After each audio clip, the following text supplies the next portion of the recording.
Welcome back to my channel నక్షత్ర టాక్స్కే. మీకు already ఈ వీడియో ఏంటనేది థంబ్నెయిల్ ద్వారా తెలిసే ఉంటుంది కదా. సో ఇంకెందుకు ఆలస్యం చేసేస్తున్నారు, వచ్చేయండి చూద్దాం. దానికన్నా ముందు మీరు ఏం చేయాలంటే please do subscribe my channel. Subscribe చేసాక పక్కన ఉన్న గంట సింబల్ మాత్రం కొట్టడం మర్చిపోకండి. ఎందుకంటే నేను పెట్టే ఫస్ట్ వీడియో మీ ద్వారాకి చేరాలి అంటే మీరు తప్పకుండా సబ్స్క్రైబ్ చేసుకోవాలి అండ్ గంట సింబల్ కొట్టాలి. And don't forget to comment below. So నేనైతే మార్నింగ్ 6:30కే లేసాను. లేచినప్పుడు చాలా చీకటిగా ఉండే, సో అలా అని చెప్పి నేను వీడియో తీయలేకపోయాను. బయట ఆకిలి ఊకేది, ఇల్లు ఊకేది. సో దాని తర్వాత 7:15 అలా మాకు నల్లు వస్తుందన్నమాట డైలీ. సో నేను ఏం చేస్తానంటే నల్లు వచ్చినప్పుడే బయట కల్లాపి చల్లుకుంటాను. ఎందుకు చల్లని కల్లాపి అంటే మనకు కొంచెం బద్ధకం ఎక్కువ అండి, డ్రమ్లకి వెళ్ళి మళ్ళీ నీళ్ళు ఎవరు మోసుకోవాలి అని చెప్పి. సో అందుకే నల్లు వచ్చినప్పుడే డైరెక్ట్ కొంచెం వేడిగా కూడా ఉంటాయి కదా, పొద్దుగల నీళ్ళు చల్లగా ఉంటాయి. సో నల్లు వచ్చినప్పుడు ఏం చేస్తానంటే ఒక బకెట్ నింపుకొని తీసుకొచ్చుకొని అప్పుడే చల్లేస్తాను. మొత్తం మారే వరకు నేనైతే వెళ్ళి ఒక 2-3 బకెట్లు అయితే నింపేసి వస్తాను. నాకైతే ముగ్గులు బాగానే వస్తాయి ఫ్రెండ్స్, కానీ ఆ సెకండ్ ఏమైందో ఏమో, చాలా గాలి వచ్చేసరికి నా ముగ్గు ఏం బాగా రాలేదు ఆ రోజు. అయినా సరే నాకైతే బాగా నచ్చింది. మీకు కూడా నచ్చిందో లేదో చెప్పండి ఫ్రెండ్స్. ఇంకా బయటి పని అయితే అయిపోయింది కదా, ఇంకా వెళ్ళి లోపల పని స్టార్ట్ చేసుకోవాలి. చూసినారా ఫ్రెండ్స్ ఎలా ఉందో చెప్పండి నా ముగ్గు. అండ్ ఇక బయట పని అయిపోయింది కదా, ఇక మనం లోపలికి వెళ్ళి ఫస్ట్ నేను చేసుకోవాల్సిన పని ఏంటంటే గిన్నెలు. ఎలాగో నల్లు వస్తుంది కాబట్టి ఫస్ట్ నేను ఒక టబ్ నింపి పెట్టుకున్నాను వాటర్. గిన్నెలు కడగడానికి ఈజీ అవుతుందని చెప్పి నేనైతే ఇక్కడ విమ్ లిక్విడ్ వాడతాను, సోప్ వాడను. ఎందుకంటే నాకు సోప్తోని అంత నీట్గా క్లీన్ అయినట్టు అనబడదు. సో అలా అని చెప్పి నేను విమ్ లిక్విడే యూస్ చేస్తాను. ఎప్పటి నుంచైనా సరే నేను విమ్ లిక్విడే వాడతాను. మీరు కూడా ఒకవేళ మీరు కూడా మీ ఇంట్లో విమ్ లిక్విడే వాడుతున్నట్టయితే నాకు కింద కామెంట్ చేయండి ఫ్రెండ్స్. డోంట్ ఫర్గెట్ మేము కూడా వాడుతున్నాము అని చెప్పి. చూడండి మీరే నీట్గా ఎంత నీట్గా క్లీన్ అవుతాయో విమ్ లిక్విడ్తోని. ఐ హోప్ మీ అందరికీ తెలిసే ఉంటుంది కదా విమ్ లిక్విడ్తోని ఎలా అసలు జిడ్డు కాదు కదా, ఏమీ ఉండదు. నాకైతే అదే నచ్చుతుంది విమ్ లిక్విడ్. ఇంతకుముందు సోప్ వాడే కానీ అంత బాగా అనిపడలేదు. నాకైతే ఎప్పుడైనా సరే గిన్నెలు తోమేటప్పుడు ఆ జల్లెడ వచ్చిందంటే కంపల్సరీ దాంతో ఆడతాను. సేమ్ నాలాగా మీకు కూడా అలా అలవాటు ఉందా చెప్పండి. ఎందుకంటే మనం ఒకటి ఫ్రెండ్స్ కదా, ఎప్పటికైనా సరే మనం ఒకటి. ఆ జల్లెడ చూస్తే అదో వైబే వేరే ఉంటుంది. ఈ గిన్నెల పని అయిపోతే అబ్బా సాయిరామ్ అనిపిస్తుంది. మీకు కూడా అనిపిస్తుందా? నాకు గిన్నెలు చూస్తే ఎక్కడ లేని చిరాకు వస్తుంది. నాకైతే మీకు కూడా చిరాకు వస్తుందా? వస్తే నాకు కింద కామెంట్ చేయండి అవును అని చెప్పి. ఇక గిన్నెలు తోమినాక నా నెక్స్ట్ పని వచ్చేసి బ్రష్ చేయడం. ఇక బ్రష్ చేసేసుకున్నాక ఇక మన తెలంగాణలో తెలియదు ఏముంది, ఏదైనా పండుగ వచ్చిందంటే మురుకులు చేసుకోవాలి. ఇక మురుకులు అయిపోయే వరకు పొద్దుగల మనకు అదే టిఫిన్, చాయ్ పెట్టుకోవాలా, చాయ్లో మురుకులు తినాలా. అలవాటు లేని వాళ్ళు కూడా స్టార్ట్ చేస్తారు చాయ్. నేనైతే అసలు చాయ్ తాగడమే చాలా తక్కువ, హెడ్ఏక్ వచ్చినప్పుడే తాగుతాను.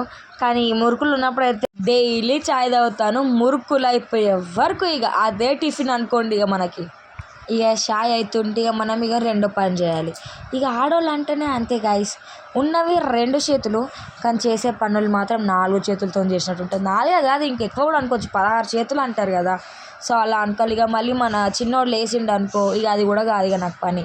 అట్లా అని చెప్పి చాయ్ పెట్టుకుంటేనే కూరగాయలు కట్ చేసుకుంటున్నాను. ఆనియన్ కట్ చేసి తర్వాత మళ్ళీ నేను ఎప్పుడైనా సరే ఇలాచి ఎప్పుడు వేస్తానంటే చాయ్ కొంచెం మసిలినాక ఇలాచి వేస్తాను. అప్పుడైతేనే ఫ్లేవర్ అనేది మంచిగా తెలుస్తుంది. ముందే వేసినాం అనుకో చాకుపత్రలో కలిసిపోతుంది, అంత టేస్ట్ డిఫరెంట్గా వస్తుంది. సో అందుకే నేను తర్వాతకి వేస్తాను. అది అయిపోయినాక మెల్లగా ఆనియన్ కట్ చేసుకొని బీరకాయ చిన్నోడు లేసేలోపు చిన్నోనికి ఏమైనా టిఫిన్ చేద్దామని చెప్పి క్యారెట్ కూడా కట్ చేసి పెట్టుకున్నాను. మీరు ఇక్కడి వరకు నా వీడియో చూసారంటే మీకు నా వీడియో నచ్చే ఉంటుంది, నా స్లాంగ్ నచ్చే ఉంటుంది. మీకు కనుక నచ్చినట్టయితే కంపల్సరీ లైక్ చేసుకోండి, సబ్స్క్రైబ్ చేసుకోండి. అస్సలు మర్చిపోకండి గంట సింబల్ కొట్టడానికి. ఎందుకంటే నేను పెట్టిన వీడియో ఫస్ట్ మీ దగ్గరికి రీచ్ అవ్వాలంటే ఖచ్చితంగా గంట సింబల్ని ఆన్లో పెట్టుకోవాలి. అండ్ ఖచ్చితంగా కామెంట్ ముఖ్యం ఫ్రెండ్, ఎందుకంటే ఆ కామెంట్ ద్వారానే నాకు తెలుస్తుంది మీకు వీడియో నచ్చిందా లేదా అని.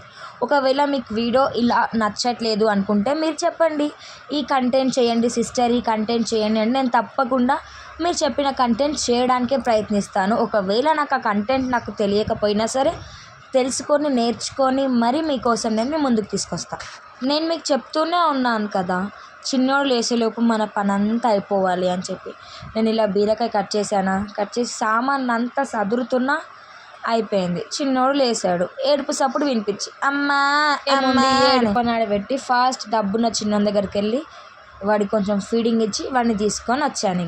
వచ్చినాక వాడికి కిందికి దిగట్లేడు, వానికి ఏమి ఇచ్చినా సరే. అలా అని చెప్పి అలానే ఎత్తుకొని చాయ్ పోసుకున్నాను. నేను ఒక గ్లాస్లో, మా మామయ్యకి ఒక గ్లాస్లో వేసి ఇచ్చాను. చాయ్ పోసుకున్నామా, నెక్స్ట్ మన పని ఏంటి, మురుకులు వేసుకొని తినడం. ప్లేట్లో మురుకులు వేసుకున్నా, తిందామని చెప్పి కూర్చున్నానో లేదో మా చిన్నోనికి అప్ప కావాలన్నాడు. సరే అని చెప్పి అప్ప తెచ్చిచ్చిన. అయిపోయింది. నేను వీడియో చూస్తుంటే ఏంటా అని చెప్పి అలానే చూస్తున్నాడు కొంచెం సేపు. నేను తింటుంటే ఏంటా అని చెప్పి కొత్తగా ఉంది అని చెప్పి వచ్చిండు. సరే అని చెప్పి ఒక బుక్క పెట్టా. ఇక్కడ నాకు అప్ప ఇచ్చినట్టే ఇచ్చి తీసుకొని మళ్ళీ మీకే ఇస్తున్నాడు.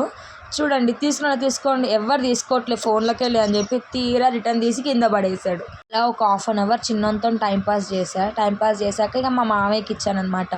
మామయ్య బయటికి తీసుకొని వెళ్ళారు చిన్నోన్ని. పని చేసుకో అమ్మ అని చెప్పి నేను మళ్ళీ నా పని నేను స్టార్ట్ చేసుకున్నా. చిన్నోడు వచ్చేలోపే మన పని అంతా చేసేసుకోవాలి. చెప్పాను కదా, ఫస్ట్ అన్నం పెట్టేశాను. ఇవాళ నేను వచ్చేసి మా ఇంట్లో బీరకాయ పప్పు చేశాను అనమాట. సో దానికి అంతా ప్రిపేర్ చేసుకుంటున్నాను. ఇందాక నేను క్యారెట్ అవన్నీ కట్ చేసి పెట్టుకున్నాను కదా. సో ఫస్ట్ అయితే బీరకాయ పప్పు కోసం అని చెప్పి పప్పు వేసుకొని కడిగి పక్కన పెట్టేసుకొని మళ్ళీ అందులో బీరకాయ, పసుపు, ఆయిల్, కొంచెం లైట్గా సాల్ట్ వేసి వేయనంత వేయాలి. ఎందుకంటే మనం పూర్తిగా సాల్ట్ వేసేసామనుకోండి ఫాస్ట్గా ఉడకదంట అనమాట కాదు అంట. ఎందుకంటే నాకు అది మా డాడీ చెప్పారు. సో అలా అని చెప్పి చెప్తున్నాను మీకు. అండ్ అలాగే కొన్ని పచ్చిమిరపకాయలు వేసుకొని మూత పెట్టి పక్కన పెట్టేసుకున్నాను నేను. అండ్ ఫస్ట్ నేను పప్పే పెడదాం అనుకున్నా పొయ్యి మీద. కానీ తర్వాత మళ్ళీ గుర్తుకొచ్చింది, ఫర్ సపోజ్ చిన్నోడు ఏడ్చి మళ్ళీ మామయ్య డబ్బులు తీసుకొచ్చేసారనుకో, మళ్ళీ వానికి తినిపియాలి, లేట్ అయిపోతుంది వంటకి అని చెప్పి నేను ఏం చేసిన, ఫస్ట్ పప్పు కాకుండా చిన్నోనికి ఉప్మా చేద్దామని చెప్పి ఫిక్స్ అయిపోయినా. చిన్నోనికి ఉప్మా చేశాను అనమాట మార్నింగ్ టిఫిన్కి. సో నేను అక్కడ పెట్టింది అది చిన్నోంది అనమాట బౌల్, అందులోనే చేస్తానమాట చిన్నోనికి. నేను అక్కడ చిన్నోనికి అది పెట్టేసి నేను కరివేపాకు తీసుకుందామని చెప్పి బయటికి వచ్చాను. మాకు కరివేపాకు చెట్టు ఉంది, కానీ మధ్య ఏంటో కరివేపాకు చెట్టుకంతా పురుగు వచ్చినట్టు వైట్ ప్యాచెస్ వస్తుంది. ఎన్నిసార్లు చెట్టు నరికేసినా సరే మళ్ళీ అట్లనే గ్రోత్ వస్తుంది. సో కొంచెం మీకు ఏమైనా తెలిసింది ఉంటే చెప్పండి. అంటే అందులో కొంచెం గంజి అంటారు, బియ్యం నీళ్ళు అంటారు, కొంచెం చాకుపత్తి వేస్తే మంచిగా ఉంటుంది అంటారు కదా. సో అలా దానికి ఏం చేయాలో చెప్తే మీరు చెప్పండి నాకు, నేను చేస్తాను మా ఇంట్లో. ఉప్మా చేస్తాను కదా, అందులో వేసేసాను. మీరు అనుకోవచ్చు ఏంది వాష్ చేయకుండా వేస్తున్నారు అని చెప్పి. ఇందాక నల్లు వచ్చినప్పుడు నేను చెట్లకు మొత్తం పట్టాను అనమాట, వాటర్ అందులో వేసేసాను. సో అలా అని చెప్పి ఫ్రెష్గా ఉంటుందని చెప్పి అప్పుడే తీసుకొచ్చి అందులో వేసాను. ఇప్పుడైతే పప్పు పక్కన పెట్టేశాను అంతా రెడీ చేసి. అన్నం పొయ్యి మీద అవుతుంది. సో మనం అక్కడ ఉప్మా చేస్తున్నాను కదా, మనం నెక్స్ట్ చేయాల్సిన పని ఏంటంటే ఫస్ట్ మనం స్టవ్ చుట్టూ ఉన్నదంతా క్లీన్ చేసుకోవాలి. సో నేనైతే ఫస్ట్ నా వంటబండ మొత్తం క్లీన్ చేసుకుంటున్నాను. మనకి ఎంత ఉన్నా సరే, చేయి కాలినా సరే, ఫస్ట్ మన స్టవ్వే క్లీన్ ఉండాలి. నేనైతే అదే అనుకుంటా. ఎంత ఉన్నా సరే జంజాట్ అంతా తీసేసా పక్కకి వెళ్ళి. సో ఫస్ట్ అయితే ఇందాక కొన్ని గిన్నెలు అన్నీ సదిరినా కదా, చిన్నోడు లేచిండని చెప్పి మధ్యలోనే కొన్ని ఆపేసిన. సో అప్పుడు ఏం చేసిన అంటే మిగతా గిన్నెలన్నీ సదిరి తర్వాతకి స్టవ్ మొత్తం క్లీన్ చేసుకున్నాను అనమాట. ఆ తర్వాత కింద వంట మందంతా నీట్గా తీసుకొని ఇందాక మనం బీరకాయ, ఆనియన్, క్యారెట్ కట్ చేసుకున్నాను కదా, సో అవంతా చెత్త అంతా తీసేసి ఇతర డబ్బులో పడేసాను. ఆగండి, మీరు ఇంతవరకు చూశారు కానీ సబ్స్క్రైబ్ చేసుకోకుండానే చూస్తున్నారులే, కామెంట్ చేసుకోలేరు కదా, మీరు లైక్ కూడా చేయలేరు కదా. అరే ఇంకెందుకంత సోన్చాయిస్తున్నారు, జర కామెంట్ చేయండి, సబ్స్క్రైబ్ చేయండి, లైక్ చేసుకోండి అబ్బా. నెక్స్ట్ ఇంకా మంచి వీడియోస్ ఉన్నాయి మీకోసం, మీరు నాకు ఇందులో సపోర్ట్ చేయండి. నెక్స్ట్ మంచి వీడియోస్ మీ ముందుకి తీసుకొస్తాను. జాతరలో చెప్పినట్టు చెప్పాను కదా ఫ్రెండ్స్, నేను ఈ వాయిస్లో ఏమనుకోకండి, అప్పటి నుంచి ఒకటే స్లాంగ్లో వస్తుంది కదా, మీకు కూడా బోర్ కొడుతుందని చెప్పి అలా ట్రై చేశాను అనమాట. చెప్పండి ఎలా ఉందో ఈ లాంగ్వేజ్ కూడా. మనం పోయి కాడనే ఉంటే ఎట్లా చెప్పండి ఫ్రెండ్స్. అందుకే ఇల్లు తుడవడం స్టార్ట్ చేసాను. నేను ఇల్లు తుడుస్తున్నప్పుడైతే కంపల్సరీ క్రిస్టల్ సాల్ట్ వేస్తా, కానీ నా దగ్గర క్రిస్టల్ సాల్ట్ అయిపోయింది. సో అలా అని చెప్పి నేను నార్మల్ సాల్ట్ వేసాను, కంపల్సరీ వేస్తా. డెటాల్ వేసి నార్మల్ సాల్ట్ వేసి ఇల్లు మొత్తం క్లీన్ చేసిన అనమాట.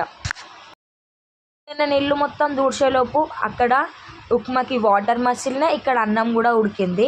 సో అలా అని చెప్పి ఫస్ట్ వాటర్లో కొంచెం రవ్వ వేసి కలిపి పక్కన పెట్టేసి ఇక గంజి కూడా వంపేసి మూత పెట్టేసిన. ఇక దోస్తులు నేను మీకు ఒక స్టోరీ చెప్దాం అనుకుంటున్నా, ఇక మీరు వినుండ్రి. ఒక ఊర్లో ఒక శిల్పి రాళ్ళతోని విగ్రహాలు చేసేవాడు. అతను ఒకరోజు ఒక పెద్ద బండరాయి తీసుకొని దెబ్బలు కొట్టడం మొదలుపెట్టాడు. ఆ రాయి నోరు తెరిచి ఏమన్నదంటే, ఓ శిల్పి, నాకు దెబ్బలు తగులుతున్నాయి, నాకు నొప్పి లేస్తుంది, నేను భరించలేకపోతున్నా అని అంది. సో అప్పుడు ఈ శిల్పి ఏం చేశాడంటే ఆ బండరాయిని తీసి పక్కన పెట్టేశాడు. ఆ తరువాత రెండో రాయి తీసుకున్నాడు. ఆ రాయి ఎన్ని దెబ్బలు కొట్టినా ఓర్పుతో సహనముతో అలానే ఉంది. చివరికి ఒక అందమైన దేవుడి విగ్రహంలా మారింది. ఇక ఊరిలో ఉన్న వాళ్ళందరూ ఏం చేశారంటే ఆ విగ్రహాన్ని గుడిలో పెట్టి పూజించడం మొదలుపెట్టారు. మొదటి రాయి ఏదైతే నాకు నొప్పిగా ఉంది అందో అది గుడి ముందు కొబ్బరికాయలు కొట్టడానికి ఉపయోగిస్తున్నారు. సో ఇందులో మీకు అర్థమైన నీతి ఏంటి నేను చెప్తాను వినండి. వింటున్నారా మరి? ఇదిగో చెప్తున్నాను వినండి. ఈరోజు మనము ఏదైతే కష్టపడతామో దానికి ఇప్పుడు ఫలితం రాకపోయినా సరే ముందు ఫ్యూచర్లో కంపల్సరీ ఉన్నతమైన స్థాయిలో నించుంటామని అర్థం. మీకు ఈ స్టోరీ ఎలా అనిపించిందో చెప్పండి నాకు కామెంట్ రూపంలో. మీకు నచ్చిందా? మీకు నచ్చితే చెప్పండి. సేమ్ ఇలాగే నేను ఇంకొన్ని మోటివేషనల్ స్టోరీస్ కూడా మీకు చెప్తాను డైలీ. ఏంటి పిల్ల స్టోరీ చెప్తా అని చెప్పి అలా పద్యం చదివినట్టు చదివింది, కాపీ కొట్టిందా, బుక్లో రాసి పక్కన పెట్టుకుందా అని అనుకోగల. అలా ఏం లేదు, నాకు తెలుగు అంత స్పష్టంగా రాదు. సో అందుకే నేను అలా మెల్లిగా చెప్పుకుంటూ వెళ్ళాను. ఇక నెక్స్ట్ పార్ట్ వచ్చేసి ఏం లేదండి, మా చిన్నోనికి స్నానం చేపియాలంటే కంపల్సరీ నేను కట్టెల పొయ్యి అయినా వాడతాను, లేకపోతే పొయ్యి మీద పెడతాను గ్యాస్ స్టవ్ మీద. అంతేగాని హీటర్ అయితే అస్సలు వాడను. ఇవాళ రేపు అయితే పిల్లలకు అస్సలు హీటర్ నీళ్ళు పోయకండి. ఎందుకంటే పిల్లలకి అంటే ఇప్పుడిప్పుడే గ్రోత్ ఉంటుంది కదా బోన్స్లో కానీ నర్వస్లో కానీ. సో అట్లా అని చెప్పి గ్రోత్ అనేది పెరగదనమాట. హీటర్ నీళ్ళకి ఏంటంటే మంచిది కాదు హీటర్ నీళ్ళు పిల్లలకి. సో అట్లనే ఎక్కువ మట్టుకైతే కట్టెల పొయ్యి యూజ్ చేయండి లేదా గ్యాస్ స్టవ్ యూజ్ చేయండి, అంతేగాని హీటర్ మాత్రం యూజ్ చేయకండి. నేనైతే మా చిన్నోనికి అయితే హీటర్ అస్సలు యూజ్ చేయను. సో పొయ్యి మీద పప్పు పెట్టేసాను, అన్నం దమ్కి అవుతుంది. సో అదంతా వెళ్ళి మనమైతే కట్టెల పొయ్యి ముట్టించేసి చిన్నోనికి అయితే వాటర్ పెట్టేద్దాము. నేనైతే ఎప్పుడు కట్టెల పొయ్యి ముట్టేయడానికి కంపల్సరీ నాకు 2 to 3 మ్యాచ్ స్టిక్స్ అవుతాయి. కానీ ఆ రోజు ఏంటో ఒకటే అగ్గిపుల్ల వచ్చింది ఫ్రెండ్స్. ఒక్క అగ్గిపుల్లతో నేను మంట పెట్టేసా. గ్రేట్ కదండి, నేను ఒక్క అగ్గిపుల్ల యూజ్ చేశానంటే. ఇక నీళ్ళు కాగే వరకు వెయిట్ చేయాలి, ఇక తప్పదు ఇక మనకి అంతే. సో మనం మంట పెట్టి లోపలికి వెళ్ళే లోపు మన పప్పు కూడా రెడీ అయిపోయింది. ఇక ఇప్పటి నుంచి మన టాస్క్ షురు అవుతుంది. అందరి తల్లులకు తెలిసిందే ఒకటి పిల్లలు తినడం గగనం. అంతే, మా చిన్నడు కూడా అంతే. అన్నం తినురా, ఏమైనా టిఫిన్ చేయురా అని అంటే అంతోని ఇక వచ్చిందే గోస. ఇక వెళ్ళి ఏం చేసినా, వానికి ఉప్మా చేసినా కదా తీసుకెళ్ళి ఇక వానికి తినిపించిన.